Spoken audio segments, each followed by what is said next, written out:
Shalom, and welcome to the first episode of the Great Tribulation, Why Israel Will Be the Last Nation Standing.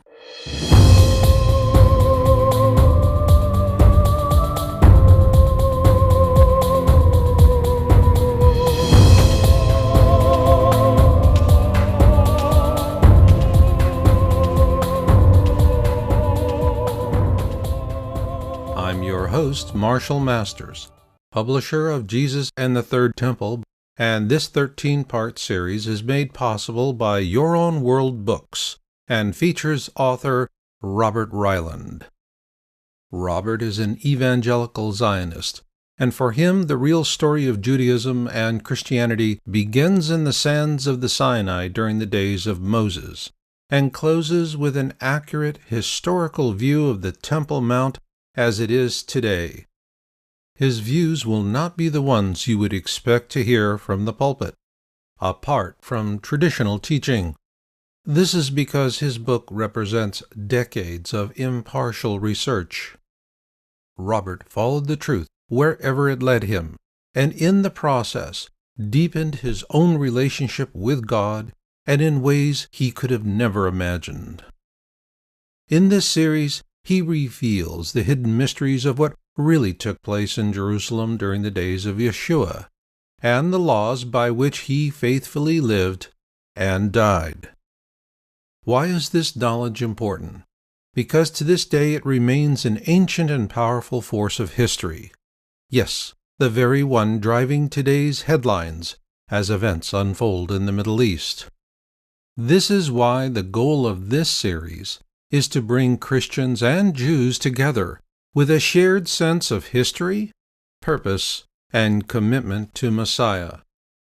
For more information about Jesus and the Third Temple, the complete guide to the ancient history and secret rituals of the Red Heifer ceremony, please visit yowbooks.com, YOWBOOKS.com, or JesusandTheThirdTemple.com. And now we begin with the first part of Episode 1, Why Israel Will Be the Last Nation Standing.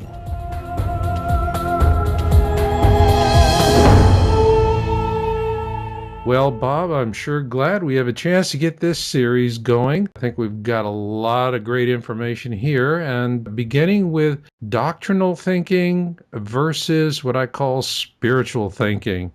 I'm sure you're familiar with doctrinal thinking. Been there. Done that, okay. For me, doctrinal thinking really is a reflection of status quo. That's all. Somebody's decided that what they've got set up works, and they don't see any point in fixing something that, from their standpoint, is not broken. But that is not the path to truth. The path to truth is one where you follow the truth wherever it leads, and you forget about the political and economic sensitivities. With that in mind, because this series is really aimed at people who are seekers of truth like you, up front, what are your opponent's chief criticisms of your book, Jesus and the Third Temple? Well, in the defense of some doctrinal thinker people, I put forward the fact that it is human nature for many. I probably am an exception. Most people, if they've never heard it before, or if it's extra biblical, they immediately put up a red flag, a stop sign. Also, there's very subtle and lethal anti-Semitism that's exhibited here, because some of them say, that's just Jewish stuff. I don't believe anything the Jews say. And that's one of the first things I ran into, by the way. Well, I can imagine that. Of course, that follows right after all the Jew jokes in Sunday, right? Exactly. But I did run into one fairly prominent TV evangelist. Eyeballed him at a meeting and told him what I had found. And he said that what I was saying was the truth, in fact, but he would not stand up with me because there's another very real truth you have to consider here, and that is the peer confrontation. Oh, yeah. In fact, they kicked Hal Lindsey off the TBN network because he was too hard on the Muslims. Those people make money by their sponsors, We're all victims of each other. I really understand that. The money gets involved. And next thing you know, you got guys with suits who really don't know how to make anything work other than numbers, deciding what we're going to learn about. One of these doctrinal thinkers actually helped me. He showed me something that was wrong, but he didn't tell me why it was wrong. He just kept telling me it was wrong. And so I finally decided, well, maybe he's right. So I'm going to go start digging and find out. By golly, I found out sure enough, he was right. And it's an argument that the rabbis had, which we will probably talk about later in the series, but it's the very same confrontation. Mm-hmm. But I had to learn for myself. He doesn't know why I was wrong. He just knew I was wrong because he'd been taught otherwise. Okay. Well, let me ask you on the flip side, did you get a warmer welcome amongst rabbis and Jewish scholars? Yes. Interesting. I have had a better reception among the Jewish people and rabbis, the few rabbis that I've talked with, than I have had from my fellow evangelicals, because what I have is very radical to what they operate under. Like this friend of mine, he's an excellent scholar, and I highly respect him. But I was mistaken, and he told me about it, and he insisted on it, so I went and looked it up in my second favorite book, the Pentateuch and Haftorah. Not very many Christian evangelicals even know what it is. Right. But if you want to study the Torah, that is the book you must have. It was written by Rabbi Hertz, and I got it at Temple Israel, which is where I started my studies, a local synagogue library. The ladies there considered me the local Goy scholar. The local Goy scholar. In fact, they had me answer questions to people that called in once in a while. Now, I find that interesting because I do have a question. I think it's very timely given current trends in America right now and what's happening in the Middle East. Because as the subtitle of this show goes, why Israel's the last nation left standing. Well, there are a lot of folks that are saying the United States is going to desert Israel. So the question then becomes, will America do that? Will it turn it back on Israel and walk away? It's very sad to say that they are right. They may have been reading the scriptures, the Old Testament. The best example I can think of is from Zechariah chapter 12, verses 2 and 3. Verse 2 says that Jerusalem will become a cup of trembling to all those round about. Now, something very subtle happens. The first one says to Jerusalem and round about. That's what's going on now. It's local. But then in the next verse, verse 3, it says what you asked me about. It says that Jerusalem will become a burdensome stone to all nations. And when they say all, they mean ALLL underlined 3 times, Okay. Underline 3 times. I mean, wow, we're talking about making the point here. But on the flip side, you got folks that are out there saying that America will desert Israel. And as a consequence, Israel will no longer have funds for its military through American foreign aid, and that will cause the end of the state of Israel. Now, you yourself, as an aeronautical engineer, you designed some of the aircraft that the Israelis fly right now. You're involved in those, particularly the F-16s and the F-15s. Right. The F-15s first saw combat with the Israeli Air Force. They were the first nation outside of the U.S. to get those aircraft, and it's an amazing airplane. I remember you'd sent me a video. One had its entire right wing sheared off and was able to make an emergency landing. Right. An amazing aircraft with amazing aerodynamics. So that again brings us back to the question, though. That is, Bob, Israel loses all the foreign aid. In that scenario, no differently than Iran was after the Ayatollah came to power back in the 70s, is Israel going to face the same problem? Are they going to have a bunch of F-15s and F-16s that they can't get spare parts for, that are going to be grounded, and therefore they're not going to be able to defend themselves? I don't believe that will happen for two reasons. First of all, historically, we know that God has always protected Israel when they are in his favor, which they apparently are now. And the other thing is, the Antichrist. Whoa. Now, let me go back to that. Go ahead. You just made a statement that Israel is in God's favor right now. Yeah. What prompted you to say that? Because they have a lot of people are coming against them right now. Look what happened at Entebbe and a few other incidents. And I am sure that they know exactly what's going on in Iran as far as the nukes are concerned. They're not going to wait for the United States or anyone else to protect them. They've learned this over a few thousand years that, hey, fellas, you better take care of yourself. Depend on God to help you as he always has. He brought us back to the land for the third time. That's very significant. The third time. Important number. Why is that an important number? Because that's God's number of holiness. There were 3 crosses at Golgotha. Paul was stoned 3 times. He was shipwrecked 3 times. Threes go on, and we have the Holy Trinity in Christianity. Some Jewish people don't understand that, but 3 is God's number of holiness, and it appears throughout the Old Testament and the New Testament. I wanted to tell you about another one about the F-16. My buttons almost busted off my shirt. I heard Israeli general say that without the F-16, they could never have pulled off that Iraq nuke raid. I remember that. Yeah, the whole world said, "Oh my gosh, you went and did that," and then right, secretly under the table, they were sending them love notes and saying, "Thank you. We were scared about that." Yeah. But you've just stated that everyone's going to turn their back on Israel, including the United States. And I do not believe that people who are making that prediction are reading the Bible the way you're doing it.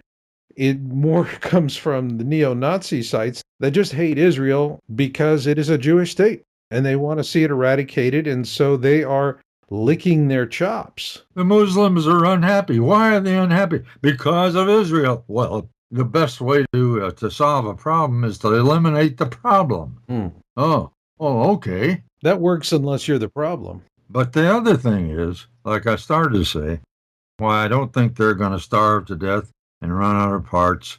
The United States is slowly being removed from its power status, and that is in order that the Antichrist, the man whom appears in Daniel's prophecy, who's going to make a covenant to protect Israel, he is going to come to power and take over virtually the entire world. In fact, the Bible only says that Jordan will not come under his hand. And guess where Petra is? Jordan. Okay. And so we think that's where the Jewish refugees will hide out during his ravings and so forth and rantings. But not far from the Dead Sea, as I recall. Yeah, exactly. But right during the first part of his 7-year covenant, he will support Israel. He's going to be their big brother. Boy, everything's going to be cool. In fact, in the Battle of Gog that it tells about in Ezekiel, we will go attack the unwalled villages. Well, that means that Israel would think that everything is all right. They will be lulled into a state of complacency by this treaty that the bad guy made with them. And the other bad guys, the armies of Gog and Magog, they'll say, he's going to protect them. Guys, now is our time.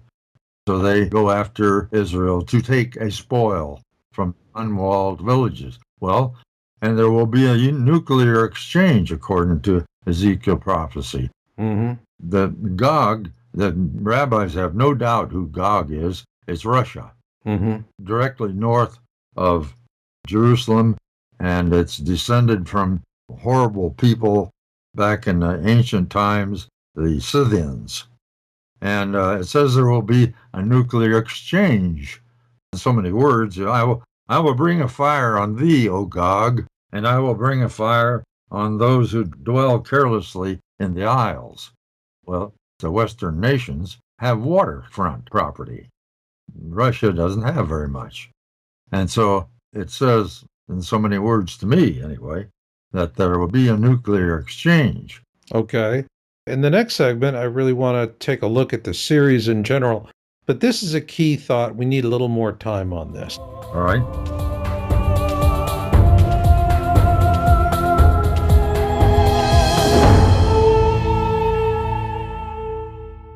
To learn more about Jesus and the Third Temple by Robert Ryland, please visit JesusandTheThirdTemple.com.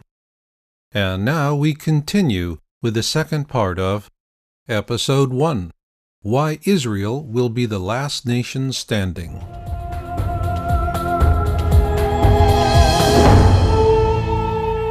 Well, Bob, I'd like to pick up on that thought about the nuclear exchange, and just out of curiosity, is there any indication in any of the information you have found, whether it's in the Bible or in any of the extra biblical text you use for your research, as to the nature of this exchange? Is it something where Israel nukes one of its neighbors, or is it a vice versa, or is there someone else that we haven't discussed?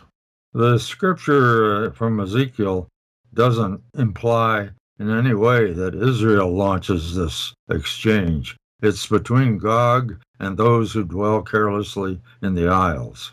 Okay. That's us and the Russians. So it's between Gog and those who, come again? Those who dwell carelessly in the isles, or in the coastlands, some translations say. The Western world. The attack is going to come from Russia? Yeah. And who do you think they're going to be attacking? Us, the United States, Canada, Australia, UK, anybody who in the Western world who has nukes. Okay. They're going to neutralize them because they would possibly come to the aid of Israel.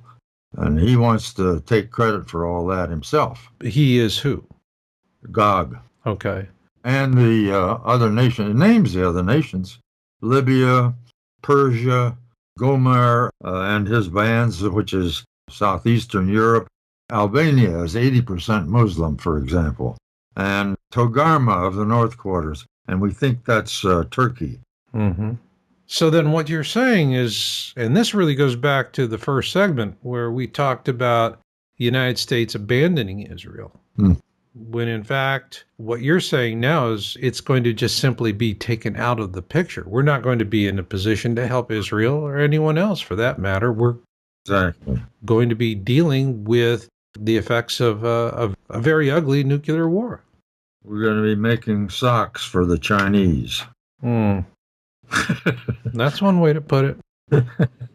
Previous to this battle, the rapture will have knocked the USA into severe chaos because of mysterious disappearances of many prominent Christians. This situation may tempt Gog to invade Israel. In all of this, how is Israel going to fare? Is Israel going to be attacked with nuclear weapons? Not at this time. This particular incident we're talking about, the Battle of Gog and Magog, is a battle between Russians and their allies, whom I named off, and those who dwell carelessly in the coastlands, which is all the free Western nations. And then Israel will think, because they've had this covenant with the Antichrist, that he's going to protect them. And they're not being watchful. They're very complacent. And so the bad guys in this situation come at them when they feel like they don't have to even be on guard. So Israel then gets lulled into a false peace. After that, the guacamole hits the fan. 3.5 years after that covenant is made is one place where you could say the guacamole hits the fan, because at that time the Antichrist will commit the abomination of desolation at the place of worship that the Israelis have set up. Because as soon as he signs the covenant with them, they will begin temple worship again. He will permit them temple worship at the extreme consternation, to put it mildly, of the Muslim world. But then, and after 3.5 years, in the middle of the week in Daniel's prophecy, he will cause the sacrifices to cease, and he will turn against the Israelis. Like you said before, he'll make the Holocaust look like a Sunday school kindergarten ice cream picnic. He'll be hunting down Jews all over the world. Everybody will. Jews and newly converted Christians will be going along at the same time during the last half of the Great Tribulation. And who's going to be hunting them exactly? The Antichrist and his people. He will be controlling virtually the whole world, everything except Jordan. Okay. A lot of going to be converted to Christianity during that time by 144,000 Jewish evangelists, 12,000 from each tribe. But the Antichrist, in the meantime, is going to be trying to kill off the Jews also. And anybody who won't sign up for his mark for loyalty will be separated from their head. It's very specific about that. That's not an interpretation. Both the Christian and the Jewish teachers, the rabbis, say it will be a time of trouble such as the world has never known or will never know again. In Judaism, it's called the time of Jacob's trouble. And boy, it's trouble. A lot of this is from both books. Okay. Jesus was a Jew, so was Paul and the rest of them. Christians weren't invented until about the 2nd or 3rd century. So, from the Israeli perspective, I have a couple of questions. One, we've said Israel's the last nation left standing, but what about Jordan? Seems to kind of slip through the cracks here. That's one. And two is, if Israel's the only nation left standing, how much of it is left standing? We don't know, but Jerusalem for sure, because that's where Messiah is going to operate from, and he is going to erect the temple that he will occupy, and there will be a remnant. God always preserves a remnant of his people. So the rest of the world will be in absolute turmoil, as we discussed earlier. And so I would say that Jerusalem itself will actually be the last man standing. I don't know about the rest of the nation. It's fairly agricultural, so I would think it would be virtually untouched, except for Tel Aviv, maybe. What happens to Russia? I'm going to bring a fire on the Ogog, so it's going to get nuked. It'll be pretty badly burned up and flattened. Well, the earthquake that's coming is going to flatten every wall on Earth. So, from the standpoint of us here in America, we're just going to be so miserable with our own situation. We're just going to be like most everyone else in the world, just watching from afar and getting scraps of information, but that's about it. Exactly. Okay, so then these are really topical issues, and we've got a series of them, and I'm just going to read them off, and as I do, give me just a one-sentence thought that comes to mind. I've got pillar, fire, and cloud. Yeah. When did it leave the temple? Okay. He-goats and scapegoats. The mysteries of the atonement ceremony with the goats. Okay. Finding the temple site. That has been a huge contention between various people for years, and it's recently been found as far as I'm concerned. Okay. And secrets revealed. There are many secrets that are revealed in this book, and one of them is that I could take you to the place of the cross tomorrow. Wow, that one's going to be interesting. We then follow after that with most amazing prophecy. The most amazing prophecy is in Daniel 9:24-26, where Daniel told the Jewish people when the Messiah would arrive in Jerusalem. And they were marking off their calendars, and sure enough, he arrived just exactly on the date that was calculated, and that's why they were throwing down their cloaks and the palm fronds in his path as Yeshua bar Yosef rode into Jerusalem on that donkey. That was the day. That was the day. All right. And then after that, we have red heifer ceremony. That's the most unheard of, mysterious, and important temple ritual. We follow that with the Jewish rapture. I thought that was an interesting title.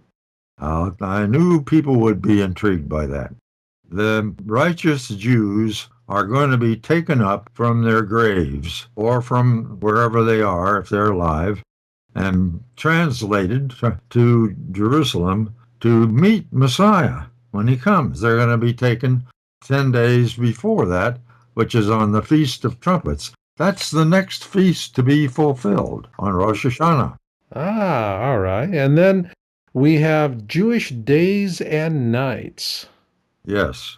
A lot of people have argued about the fact that Yeshua Bar Yosef was buried just before sundown on Friday night. And then he was resurrected Sunday morning, right around dawn.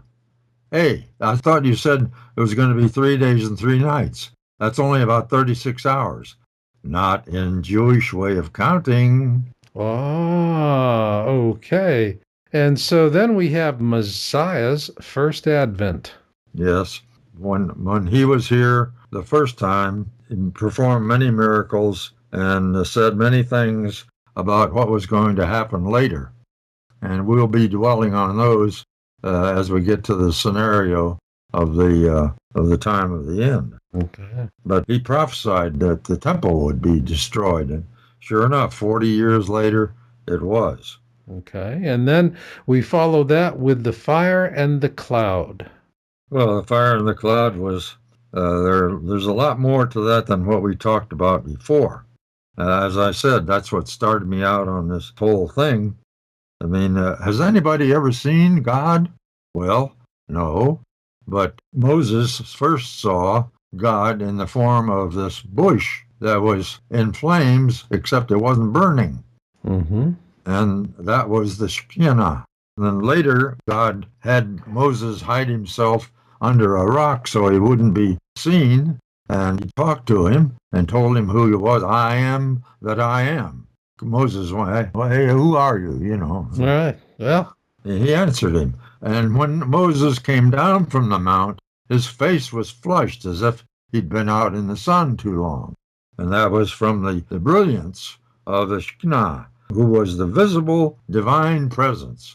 God also spoke to Moses, and he later on even spoke to the people.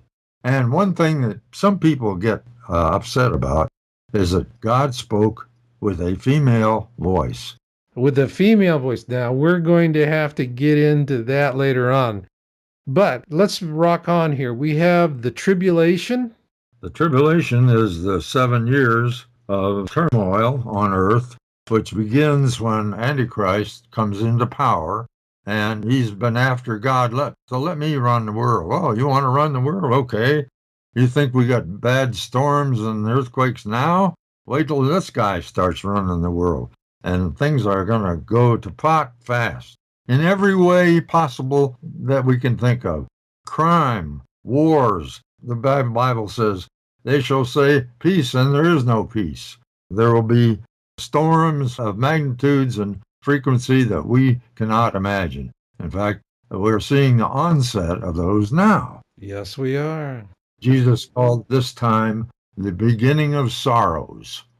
When it does happen, they say, oh, well, it's always been that way. See, they won't remember how it was when you and I were 9 years old. They'll only remember how it is now. Oh, yeah, we've always had big earthquakes and tsunamis. Not always. But finally, we have third and fourth temples. The third temple, people wonder about.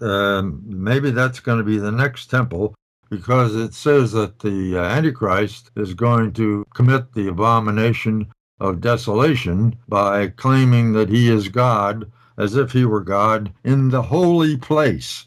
Well, one room of the temple is called the holy place. And so I think, and others think, that may be a coincidence that he just used those words. The Muslims call all of Jerusalem El-Quds, the holy place. Mm-hmm.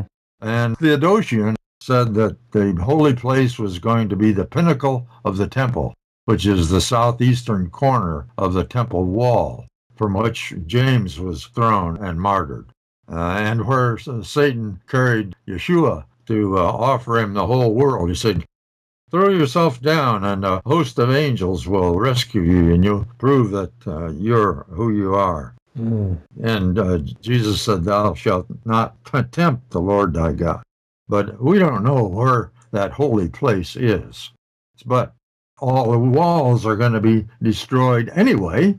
And so if they do build a temple, I don't think they'll build it next to the Dome of the Rock. It would start World War III right then.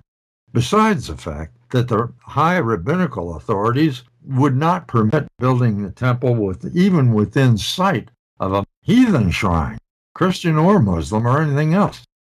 Like when they came back from Babylon, they used the tabernacle, and they can do that again. In that event, I think we've had a good look ahead at the series, and there's going to be a lot of information here. And what gave you the gumption to write a book knowing you were going to be branded a heretic? So hang with me.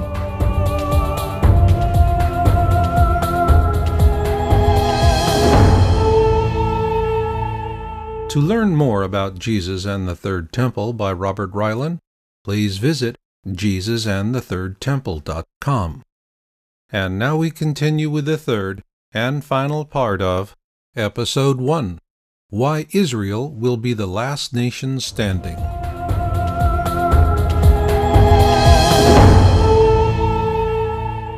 Well, Bob, I think the listeners out there are going to be curious. A good part of them are going to be curious as to why you wrote this book, why you chose to follow a path that's, frankly, well off the beaten path of dogma and doctrine. So I'm going to pose the question straight at you. Why did you write this book? The thing that started me was my curiosity about the fire and the cloud. As I started writing, it became like a snowball, and I found all kinds of myths that I'd been taught. I wanted to tell other people about them if they were interested.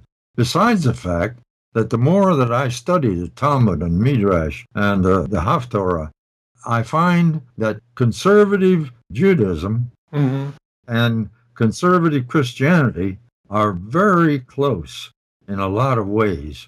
The big argument is, who is that going to be whose feet stand on the Mount of Olives on that day? Other than that, they're very close in their teachings. And I had to write the book. I didn't plan on writing it.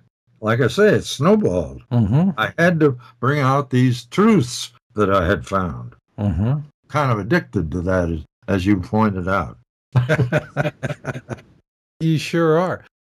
How do you respond to those that would criticize you for using extra biblical material?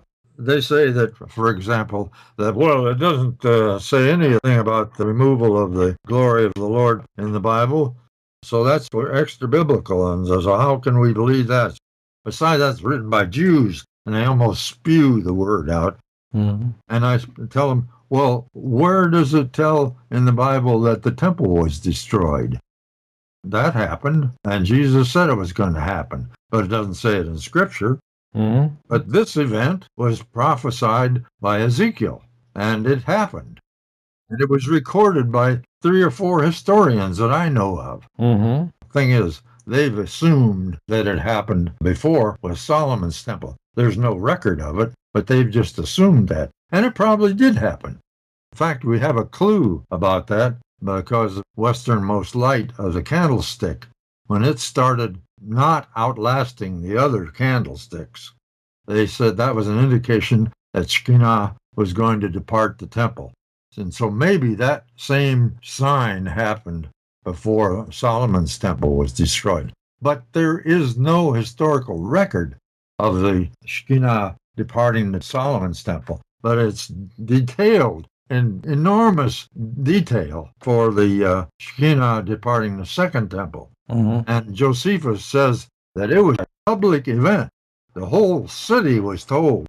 All of Israel, all of Judah was told that it happened and when it happened and what it meant. They said, this is not a good thing. Yeah. Yeah. If your God is leaving you, that is definitely not a good thing. Right. That would be a pretty tough thing to deal with, which brings me to asking a question. of the relationships between Christians and Jews, because as you've noted, there's just an anti-Semitic bias that prevents many Christians from delving into this information. But on the other hand, it seems like both Christians and Jews got a lot of the same skin in the game, so to speak. So is there some way that your book and your efforts could help bring Jews and Christians closer? I believe that the spiritual thinkers among Judaism and Christianity will be brought closer. Mm-hmm. They will see the error of their anti-whatever ways, and they'll see these similarities that you mentioned. They've both got dogs in the same fight. Mm-hmm. I think they will recognize that in these stories because Jesus is Jew. Mm-hmm. Like I say, Paul, Peter, the rest of them, they were all Jews. When they were writing this stuff down, they weren't writing it down for Christian Bible to be called the New Testament. Mm-hmm. They were writing down what they saw and what they knew.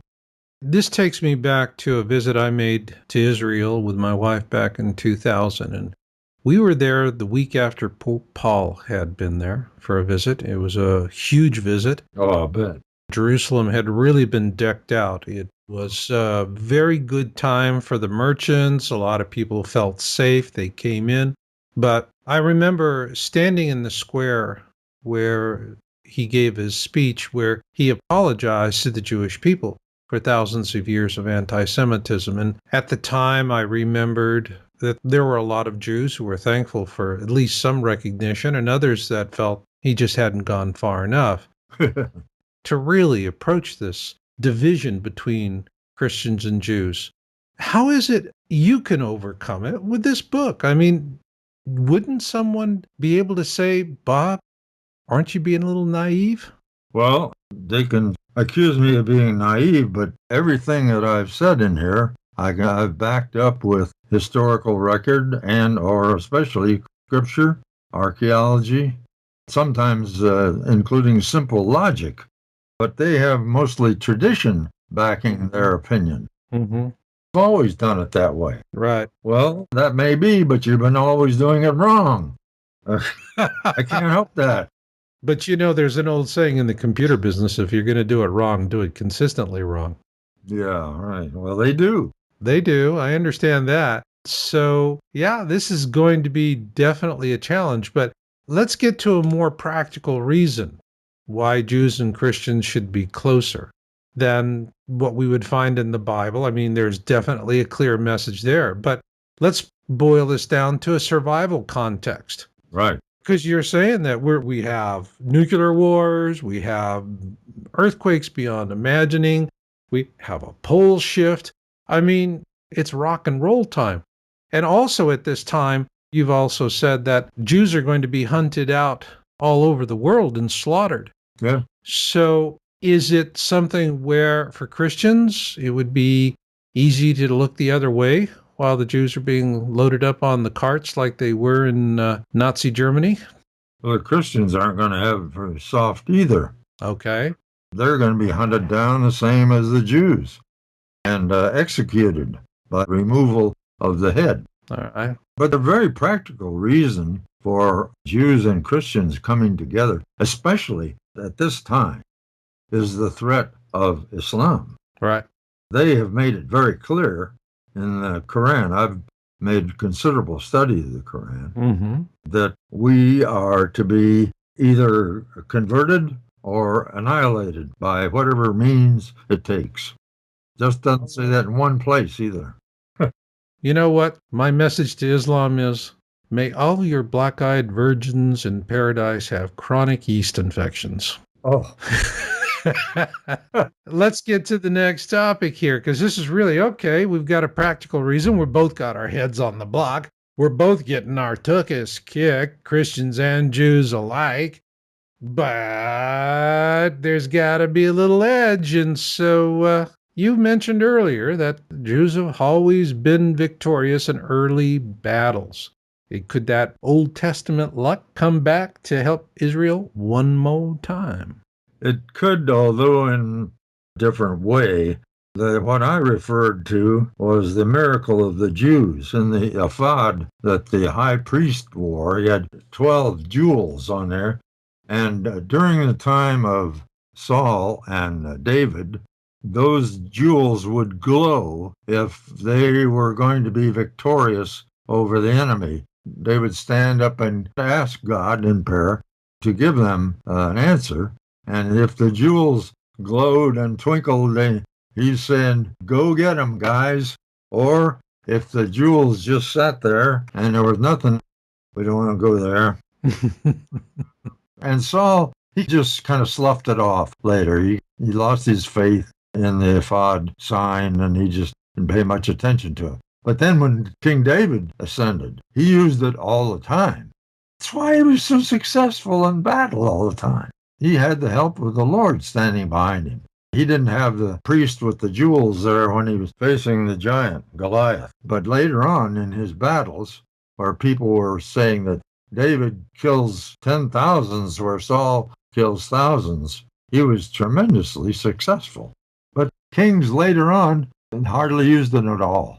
All right. One last question for this show. If Christians out there decide to follow a path similar to yours, where they're just following the truth where it leads them, and they're in the process of that going to see that it is to their advantage to find closer bridges between Jews and Christians, are they going to benefit from the fact that the Jews do have this history, as you just pointed out, with David? Would that apply today? Are they going to have that same advantage today as they would with the rule of David? I don't know if the Jews are going to have that kind of battle success, but we already discussed the miracle of a sort that's going to occur at the Battle of Gog and Magog. Maybe you didn't catch it, but God is going to destroy 5/6 of that invading army. And the Jews are going to have a lot of red heifer ashes in order to purify all the graves from having buried all those people. Wow. And purify the people that bury them. They're going to have a lot of red heifers. Trust me. Wow. So that's a miracle of sorts that's already predicted. All right. But I wish I could find other Christians that have my same bent on this, because I have found that studying the Talmud and the Midrash and other Judaica has made me a stronger Christian. I've looked for Christianity, Messiah, and other strengths and stories of God, the Father, in the Talmud and the Midrash and so forth. Strengthened me, things I never expected to find. Oh, another great book source is the Jewish Book of Why. Okay. And the second Jewish Book of Why. So these are sources that you've used, and you found knowledge, you found strength, and you found your own faith reinforced. And I think that is pretty interesting, which brings us to a wrap on this. But when we pick it up with Pillar, Fire, and Cloud, our next episode, I really am interested in finding out what got the burr under your saddle to get all of this started for yourself many years ago. Okay? Okay.